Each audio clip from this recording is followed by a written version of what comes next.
how to read the property market. It swings from a buyer's market, seller's market, but how can you identify it and pick the trends? Stay tuned.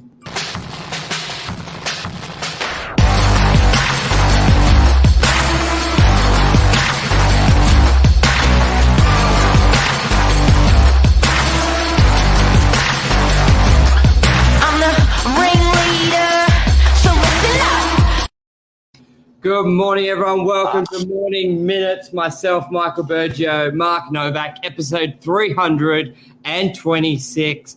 Buyer's market, seller's market. What does it all mean? How to identify it and how to capitalize on it? Good morning, Mark. Happy Monday, Mr. Bergio. Happy Monday. Happy Monday, everyone. Yes, beginning of a new week. We're in December. Let's get it going. Yeah. I think it's going to be very bit, everyone. Let's breathe. Yeah, it's going to be. I think it's going to be a very different December to normally with property. We've always sort of worked through it, but I just feel like there's going to be a lot more activity. A lot more people are going to stay local. Because I'm hearing from a lot of people, just the cost of going to Byron Bay, Tasmania, is almost the same cost as if you went to Europe. So I think a lot of people are just going to stay home, and obviously Northern Beaches is a bit of a destination for people. Like, obviously people who live in Northern Beaches will want to get out of Northern Beaches, but obviously a lot will stay. But also a lot of people from other parts of Sydney, I feel, will travel to the Northern Beaches to spend the weekend, spend the holidays. So I think it's going to be a busy December. Well, certainly the restaurants are busy, aren't they? If you're trying to go out to grab a bite on on any night, Wednesday night, Tuesday night, it's backed up. So it's going to be interesting to see how we go over this period. Yeah, and it's good to see the restaurant picking up. They've had it tough out of all industries. Definitely. And Jeff Luby, g'day, buddy. Alessio, he's back. All right, let's talk real estate, Michael. Let's talk real estate. Let's give people the good oil. Yeah, so we always hear the terms. It's a seller's market. It's a buyer's market. So let's talk about what is a seller's market and what's a buyer's market. We'll start with like a seller's market, and there's obviously some key factors, and then within it are some trends. So like there's probably 4 key factors with the seller's market, which would be like your economic factors, your interest rates, stock levels, and they're your real key, which will determine which way the market trends compared to a buyer's market. Mark, talk us through a seller's market, what you see, what vendors do, buyers do, and what the market does. Yeah, so look, if you're selling a house or selling a unit or selling land, when it's known as a seller's market, it's known as a good time. It's known as a positive time to be doing that, and it's known as it's a harder time for a purchaser to get it to actually secure something. The ball is in the seller's court, basically, and then there's lots of factors that create that. Very obvious ones, some not so obvious that we'll talk about. What are the ones that you reckon are obvious ones, Michael? Lower interest, the seller's market. Create the seller's market. Low interest rates. So easier for buyers to get money and get more of it is a big one. When we saw a couple of years ago where they made lending harder, people who were getting loans for $1 million are only getting loans for $700,000. People who may only get loans for $700,000 weren't getting. So just like anything, if there's more buyers cashed up, ready to buy, then it puts that pressure putting an upward pressure on the on prices, because a lot of people have that mentality. Well, if the bank will give me an extra $100,000, it really means only an extra $20 a week on my mortgage. I'm quite happy to spend that extra $100,000 if I really want that property. So that's a really big one. Talk about that's a factor. What about stock levels, Mark? What do you see how stock levels relate to a seller's market? There's tighter stock, so people are more reluctant to sell. And people are much more G'd up to buy. And you know what an interesting measure is? Very hard measure is consumer sentiment in the marketplace. Consumer sentiment will always lead to really good positive activity if it's good positive sentiment. And at the moment, you and I were saying that COVID's created something a little bit of a cocoon and a little bit of a cushion for people, where I think people have been more affectionate towards their home, towards property, more so than a stock market or a commercial property, because I think we've all been touched up a little bit. Like, I think we're all sensitive a little bit about what matters to us. And I think property, your roof above your head, has something that's actually benefited. And now you're seeing that leverage in the marketplace, because people are like, you know what, I'm going to get that house with an extra bedroom. You know what, with that extension on the house, you know what, I'm going to buy that couch that I've always wanted, because they're more affectionate towards their homes and they're dwelling at home more. Exactly. And I just want to point out, what does the seller's market mean for a buyer? And just because you hear the term, and key things I see how it affects buyers is a higher purchasing price, a shorter purchasing timeline from when the property goes to market and when it's sold. In a really hot market, you're seeing it sold in a day, in a week, in 2 weeks. Also, so would you not buy if you're a buyer? Would you hold off buying in a seller's market, or would you buy quicker? No, it'd just be, you got to identify what you have to adapt to. So the longer time frame, also the terms favor the seller more often. And what I mean by that, cooling off period being shorter, if any, and the time to exchange the property. So they're probably your core three. And it's not saying don't buy in those times. It's just be aware, because we often see buyers who are going under the model of a buyer's market in a seller's market, and they continually miss out on properties because they're not adapting or they're acting too slow. So they're probably the key things buyers need to register when they hear a seller's market, that they may need to be a bit sharper on. Do we see a seller's market for longer periods than we see a buyer's market? So if property values, for argument's sake, are doubling every 10 years, would that then mean that we're seeing more so sellers' markets, and then over longer periods and over shorter periods buyer markets? Well, I think if we look at least the last sort of decade, it was very stable for 7 years and a big 3 years. So that would indicate 7 years of a buyer market and then 3 sharp years of a seller's market. So it just goes with it.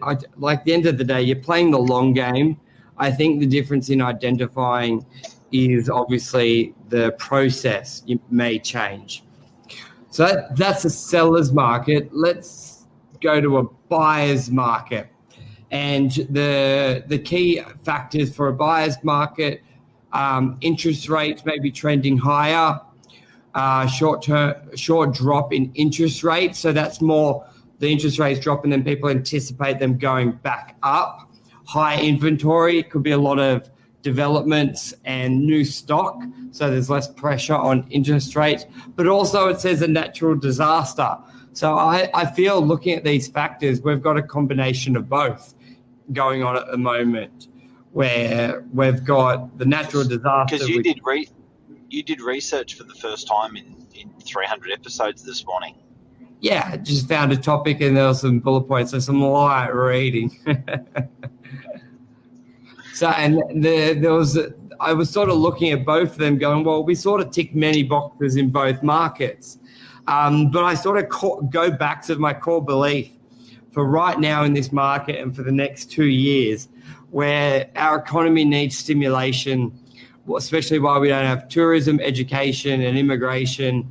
So the best way for our economy to get it, and the quickest, is through construction And as this says, if you're going to have big construction markets, you need a surging property market to stimulate that. So I know we tick the boxes of the natural disaster and then low interest rates, which people may anticipate going back up, but we then still have low inventory in the seller's market and very low interest rates, and we need the stimulation to the economy. So Mark, how do things change in a buyer's market for buyers and sellers? Well, I actually find it interesting that we've taken away immigration and we've taken away tourism, and our property market still does well. Yeah. Stuff still gets rented, and property prices are on the way up.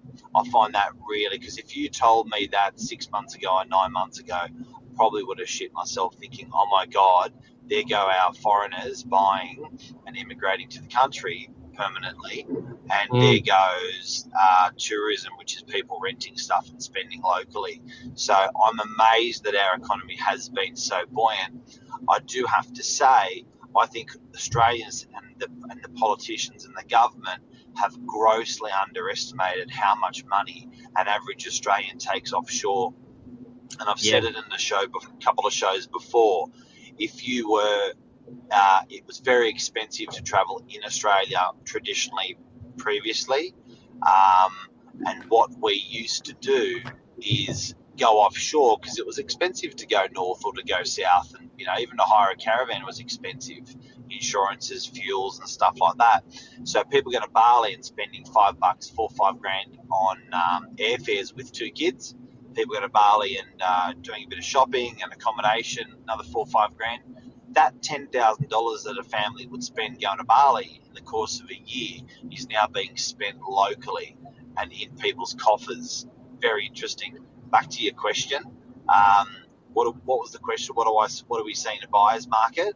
How do buyers act, how is it different in a buyer's market for the buyers and for the sellers? So maybe some longer buyer times, longer days on market. So what are the differences? Hey, Anmel. Everything's just a bit more relaxed. So in a buyer's market, the buyer often the prices are falling. So what you make an offer, sometimes you end up buying it for even less if a couple of weeks later. Sometimes in a buyer's market, you can name your terms much harder. You can ask for long settlements. You can ask for a lower price. You can ask for the vendor to wait for you until you sell your property. It's just that there's a lot more steam out of the market. And I think that properties on the market, days on market at the moment is sitting about 15 to 20 days for an average property. And I think days on market goes up to about 90 days on average in a buyer's market. Yeah, and I think there's a big fact. I think I want to identify just in a seller's market and a buyer's market, a lot of the time, it's not necessarily. It's prices have dropped too much or they've increased too much. I think it's a lot of it, the speed and the terms vary. And then you've got the occasional property that goes for a crazy price. So for example, because an agent's always guiding properties within 10% for when you appraise it. Then, and to give an example, a property is worth $800,000. Even in a buyer's market and a seller's market, it still may sell for $800,000. The difference is in the seller's market, it may sell within 3 days. It's got to be an unconditional sale. It's very, very quick, and you've just the timing. And in a buyer's market, it may still sell for $800,000, but it sells in 30 days. You have a 10-day cooling off period. The buyer can pick the settlement. Obviously, there's exceptions where it may sell for $780, and there's exceptions that may sell for $820. So it's not to be discouraged for a buyer or a seller if you're doing deals in either transaction. They just vary. And I think it's a lot more, they vary in the terms that go around it. But obviously in a seller's market, you more often see that auction for that rare property go for $100,000, $200,000, $300,000, $400,000 above the expected price. You may see that with 30% of auctions, where in a buyer's market, you may only see that with 10%. So it's just knowing, adapting, and seeing. So a buyer's market, prices are going down or level. In a seller's market, prices are going up, and it's a lot snappier in general in the seller's market. And today we are in. I would say we're definitely we're in a seller's market. We're heading in that direction, especially with momentum of the last 2 months. Definitely around March and May, June, probably a bit more of a buyer's market. But it's quick. So we went from a buyer's market to a seller's market pretty quickly. And there's a lot of forecasts for next year that 5, 10, 50, I think as high as I've seen 12% growth scheduled for next year. So very, very different. I reckon it swung from a buyer's market to a seller's market in about 12 weeks. Yep. Happens quick. And then you compare. And that's a show. That's a show. But then you compare it to a commercial market, which is still very much in a buyer's market, a stalled market. So there's your difference. The essential, what you said before about being essential. Residential is essential. It's essential. And guys, just remember with our show, if you have any real estate questions or anything you'd like us to talk about, put it in the comments below, and we'll cover that topic in the days, weeks ahead. And a lot of our content's coming from users asking us to talk about certain stuff. So thank you very much to everyone. Cool. Thanks, legends. Cheers. Have a great Monday.